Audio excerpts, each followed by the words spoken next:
disgusting. I literally just worked out. Also, this is my new plant friend. I got him for my birthday. Hey guys, welcome back to my channel, and if you're new here, welcome. So today I'm bringing you a long-awaited video. If you watched my very first vlog, I talked about my gut health issues and how I had SIBO and what I was doing to fix them. So now I'm bringing you my SIBO update. I'm bringing you still a what I eat in a day for SIBO, for IBS, for any digestive types of problems, because if you watch one of my recent vlogs, you know your girl's been bloated. So I wanted to bring you a video of just what I'm eating in a day for my SIBO. I'm gonna talk about an update on all the symptoms and how I'm doing, and I'm gonna show you hopefully some tips and tricks that you can use to help yourself. So I'm gonna make this quick and dirty. I'm gonna show you some low carb, gluten-free, dairy-free options that are also low FODMAP. Tip number one, these are the best. If you're looking for something that's gluten-free, I cannot say enough good things about coconut wraps. So I actually discovered these when I went gluten-free just for dietary purposes. I'm since then no longer gluten-free, but I do actually love these, and these are great for a SIBO protocol because they're really low carb and they're pretty high in fat, so it keeps me full. And I just love the flavor. So I'm gonna start off by making a breakfast wrap this morning. I'm just using eggs, spinach, avocado, and this coconut wrap, and then a little bit of salt and pepper.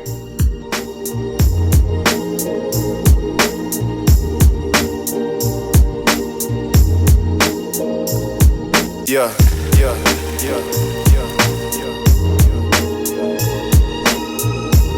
My last wrap left. This is sad.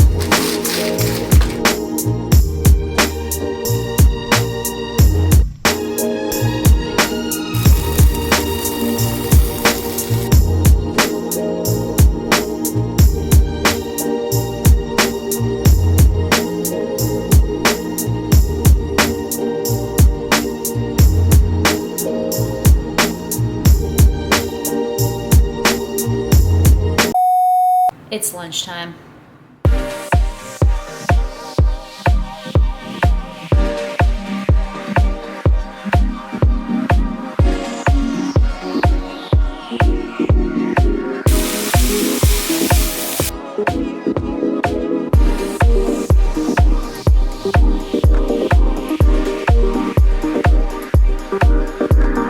So I've just gone ahead and made this super simple basil pesto chicken pasta. If you watch my last what I eat in a day for SIBO video, you know my pesto didn't go so well.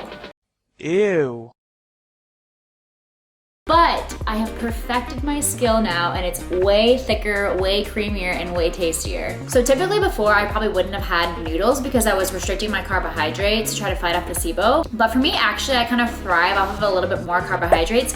So integrating a rice pasta is fine for me. So I used rice noodles, zucchini noodles, chicken, basil pesto, just a little bit of salt. And this is gonna help keep me full throughout the day. It doesn't really have any high FODMAP foods either, which is great for me. And I think it's a solid, hearty dish. So a little update on myself and SIBO. So I actually was diagnosed with SIBO last fall, and I was treated with antibiotics initially, which I, at that point, was so fed up with trying to solve my problems with my stomach issues that I was like, just give me what you got. I want it to just go away. Well, that didn't actually solve my problem. I took the antibiotics for about 2 weeks and I didn't feel any better. So I decided that I was gonna go with a more natural route and change my diet and take some supplements. I found a nutritionist and I worked with her to figure out like what foods I could eat. I generally ate pretty clean, but also involved a lot more carbohydrates, and I used a bunch of different supplements. I went through a kill phase, a restore phase, and a repopulate phase, and that's pretty common for a SIBO or bacterial overgrowth style problem. So in my final stage, in my repopulate stage, I got a little bit overconfident, I'm not gonna lie. And I started eating a bunch of fried foods again, I started going out with my friends again, and I really just changed my diet back to a much wider variety of foods when I wasn't fully cured yet, and as a result, I regressed. So I'm going back to basics. I'm starting over from what I know works for my body, and that's why I'm going back on a SIBO kind of IBS protocol, but a little bit more loose than it was last time.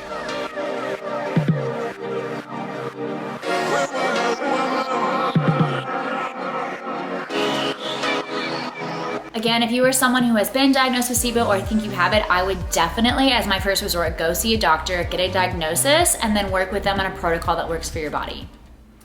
It's like 5 p.m. now and I'm just heating something up in the microwave. I'm just reheating a little dish that my boyfriend and I made the other day. It's just some soup. Soup I think is really easy on the stomach and pretty easy to digest. If you're having digestive issues, I do recommend going that route. So we made some Peruvian soup. I'll put the recipe down below, or at least a link to the recipe down below. But I do make a lot of modifications to recipes I found online. For example, this one had garlic and onion in it, and I know that I can't really eat those with my condition right now. So because of that, I just swap those out or I just remove those and make the soup kind of my own.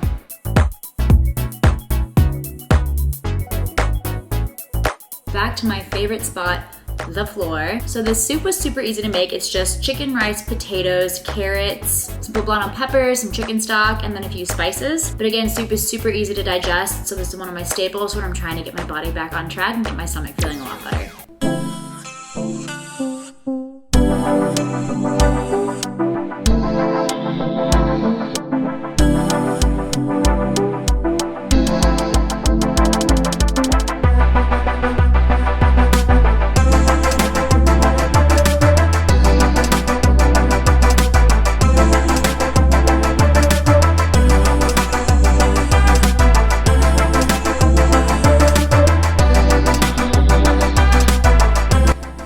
Meal is this little fruit bowl here. So berries are generally fine on a low FODMAP diet. It just depends on how much you have. Since I'm not doing a super strict low FODMAP SIBO protocol, I think it's totally fine for me to have these, but I like it as a replacement to ice cream because if you can see it, the berries kind of freeze with the almond milk and it makes like an ice cream kind of consistency, which is super nice. This would also be really good with some chocolate on it in another life. So that is it for me on this video. I hope you guys liked it. If you did, please hit like. And if you want to see more health and fitness style and also gut health style videos, please hit that subscribe button. And I hope you guys have a fabulous evening or morning, wherever you are. Bye guys. Looks good.